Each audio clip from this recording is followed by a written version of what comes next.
Direto ao ponto. Com a palavra, o presidente do Banco Central do Brasil, há 3 dias atrás, no Fórum de Bancos Centrais em Portugal, Lisboa, Europa. Abre aspas para o que disse o nosso grande cabalista presidente do Banco Central.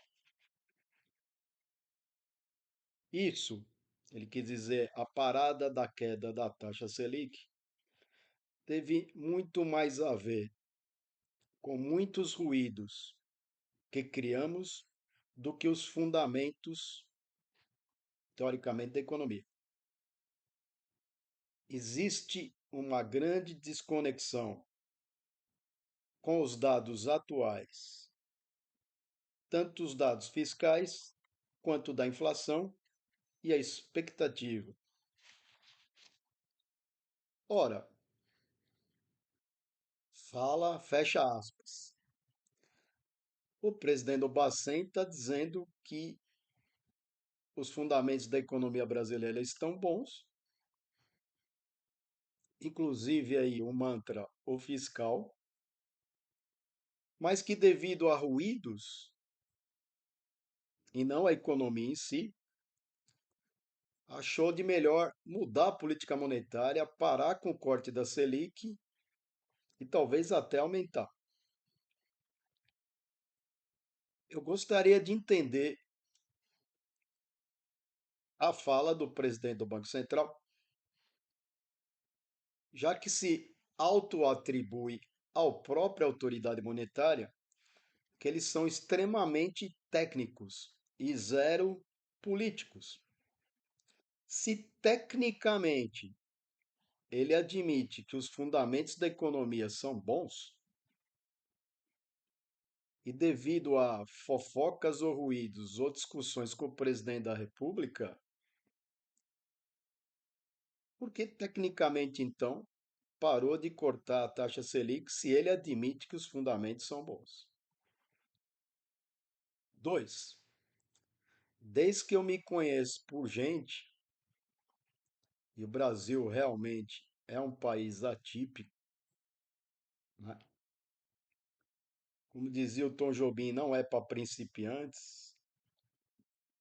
É a primeira vez que eu vejo um presidente do Banco Central fomentar a especulação no câmbio,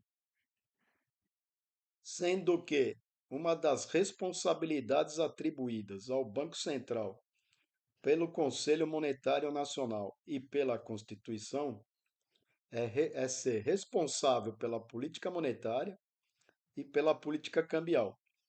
E outra, bancos centrais foram criados para evitar ou tentar regular a especulação. Agora, é a primeira vez que eu vejo um presidente do Banco Central ele detonar a especulação no câmbio. É interessante. Quem deveria regular, controlar o especulador, virou o especulador. Como vivemos em tempos rasos, nada aconteceu, nenhuma explicação, nem na Câmara, nem no Senado. Mas é interessante. Vocês pararam para pensar nisso? Eu estou me baseando na fala do presidente do Bacen. Não foi há 2 anos atrás, foi há 3 dias atrás. Segunda questão. Nesses últimos tempos, desde a Covid para cá, toda vez que teve grande volatilidade no câmbio, para quem não sabe, volatilidade, grande flutuação de preço, o Banco Central entrou intervindo no mercado através da oferta de swaps cambiais. Hoje, 5 de julho de 2024, até esse momento, não houve nenhuma oferta de swap cambial neste ano de 2024. Quando uma flutuação em menos de 60 dias, de 4,90 até 4,570, quase R$ 1 de diferença em menos de 60 dias, fica uma outra pergunta. Por que o Banco Central não combateu a volatilidade? 2. Por que não ofereceu swaps cambiais? Afinal, o Banco Central, muito antes da autonomia e independência, ele tem autonomia operacional, porque ele é o responsável pela política cambial. Veja, no mundo real, um exportador e importador vê essa flutuação do câmbio, pode ter lucro ou prejuízos devido à variação cambial, e ele tem que pagar e receber, porque ele não vive no mercado de derivativos nem nas mesas de operações. Ele vive de mercadoria, compra e venda. Se a autoridade que tem que cuidar da moeda, é para isso que ela foi criada, e que tem que tentar diminuir as flutuações das variáveis, fica uma pergunta: por que não ofereceu swaps cambiais? Pensem nisso. Então, no Brasil realmente é uma coisa interessante. Nós temos um Banco Central especulador, com um presidente que fomenta a especulação, do lugar que deveria, tecnicamente, como eles falam, cientificamente, como eles falam, eles adoram econometria, adoram estatística, adoram matemática, não fizeram nada.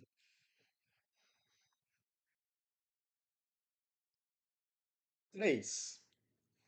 Né? Essa semana eu conversei com umas pessoas e alguns produtores de soja receberam ligações de banco para pegar dinheiro emprestado em dólar antes da queda na terça-feira. Vocês queriam dinheiro em dólar. E um conhecido meu, trabalha com gente graúda, me falou: vocês perceberam que os bancos ofereceram empréstimos em dólar para exportadores e produtores de soja na máxima? Na máxima. E pasmem, 2 dias depois cai quase 3%. O que que isso mostra? Um outro ex-aluno meu me mandou uma mensagem dizendo que alguns analistas falaram que até o final do governo o dólar estaria a 8 e alguns falaram que iam para 7. Veio para 5,49. Segundo na bolsa. Você traz os idiotas para os últimos momentos. Com essa taxa de juro que o Brasil tem, real, de 6,5%, que tirando a Rússia que não vale, é a maior taxa real do mundo, como alguém que estudou economia pode falar para um cliente deixar de aplicar nos juros brasileiros para comprar dólar? Um país que tem 380 bilhões de dólares de reserva, e saiu o dado de maio e junho, outro superávit na balança de comercial. Ou seja, exportamos mais que importamos, isso aqui entra dólar-dólar, não é dólar derivativo. E deixaram o mercado de derivativos. A outra coisa interessante é que a posição dos estrangeiros no mercado de dólar futuro na B3, desde segunda-feira é vendedor. Mas aí você ouve as entrevistas, vem aquelas bobagens, vai a 7, isso aqui é Argentina, isso aqui é Venezuela, que também não me surpreende, gente. Por 30 anos eu ensinei e ministrei as disciplinas de microeconomia e macroeconomia nos cursos de economia. Se eu for me basear nas minhas duas penúltimas turmas de economia na universidade, não me surpreende, primeiro, a falta de conhecimento, esse monte de bobagem. Vou relembrar aqui a última turma que eu dei aula, em 2019. A minha fala no último dia, para uma sala de quase 80 que iriam se formar no curso de economia. Eu disse o seguinte: a minha sorte é que eu não formo médicos, porque se vocês fossem médicos, eu não seria cliente de nenhum de vocês. Então, vou continuar aqui meu diário, minha convicção. A gente cresce aqui devagar, mas tentando explicar para vocês o que acontece. Por que vocês continuam acreditando nesses economistas de 25, 30 anos e achando que eles sabem mais do que vocês? Olha, pelo que se ensina em economia hoje,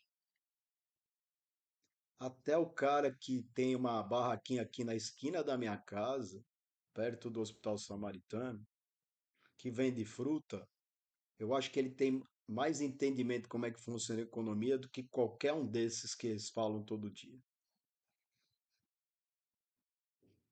Porque eu tive lá ensinando. E eu não seria cliente de nenhum se eles fossem médicos. Médico te mata. Economista idiota que não sabe nada destrói a economia e faz você ter prejuízo com o seu dinheiro. Você acha porque o cara abre uma tela, mostra um monte de curva piscando, um monte de aplicativo, sabe mais do que você? Economista, quando sabe, não precisa mostrar curva, ele dá a resposta. Há 2 meses atrás, há um mês e meio atrás, mais ou menos, eu fiz um vídeo quando o dólar começou a subir. Falei: Isso aqui parece um ataque especulativo, porque os números não mostravam essa alta para o dólar, fora a taxa de juro absurda brasileira. E o Banco Central, através de seu presidente, muito obrigado, assinou embaixo do que eu falei, porque o próprio presidente há 3 dias falou: os fundamentos da economia são bons. Eu fiz um vídeo aqui para explicar para vocês o problema fiscal. Quanto de sofisma, falácia e mentira há. Eu fiz um vídeo aqui para explicar para vocês a outra celeuma, o outro mantra que é mentiroso do déficit público. Então a gente está aqui para explicar, para que vocês entendam. Então cuidado ao ouvir essas pessoas. Há muito interesse em jogo. O interesse é sempre em ganhar dinheiro. Essa alta de juros, por exemplo, ou a parada, mas fez as curvas de juros subirem, deu um ganho absurdo de curto prazo para as tesourarias num título público chamado LFT, Letras Financeiras do Tesouro, que paga juro flutuante. A parcela das LFT na dívida pública aumentaram para 44% da dívida. A dívida está em quase 7 tri, quer dizer, dá 3 tris e meio de milhões de reais, bilhões de reais, trilhões de reais, desculpe. Ninguém vendeu nada. Sabe quem está com medo do déficit? Você que ouve esses idiotas. Porque eu não vi nenhuma tesouraria sair 1 milímetro do título público. Porque o título público no Brasil tem uma coisa que ninguém tem: garantia de liquidez diária. E se não tiver comprador para o seu título, o Tesouro compra. A pergunta é: por que o discurso é do fim do mundo, mas eles não venderam nenhuma LFT, nem NTN, nem LTN? 70 a 75% da dívida pública está na mão de instituições financeiras. Os mesmos que todo santo dia Diz que o Brasil vai virar Argentina. A Argentina, se você pesquisar, nem dívida pública tem, porque não tem moeda. Eu pergunto, se o mundo é tão ruim para o Brasil, e o Brasil vai para a calamidade, por que eles não venderam nenhum título da dívida? Que é lucro garantido. Tá aí as LFTs. Quem vai pagar o pato? Quem paga o pato é sempre quem o quê? Tem loja, indústria. Quem precisa vender para ter dinheiro para comprar. E não quem tem dinheiro para não vender, ganhando juros ou ganhando na especulação do dólar. Eu não tenho nada contra especulador. Eu fui trader. O que me fica a questão é o órgão que tem que combater a especulação e diminuir a flutuação, por que estimulou? Por que não vendeu swap cambial? Cuidado, gente. Eu já falei aqui. Não acredite nessa gente. É tudo vendedor de produto e tudo com uma formação, infelizmente, rasa. Eles são capazes de ler os títulos dos livros aqui, mas eu duvido que eles entendam o que está escrito. Para terminar, me mandaram uma mensagem. Quem tiver aí caixa, vá na celulose Irani Rani 3, que o papel tá barato. Agora vá com calma porque ela tem baixa liquidez. Obrigado a todos. Comecei o ano com 1.780 inscritos aqui e termino hoje na sexta-feira com 2.050. Vocês me estimulam a continuar. E é aquilo que eu sempre falo. No mundo dos iguais, que cada dia tem mais e é muito mais fácil, você não precisa ser diferente. Basta falar o óbvio.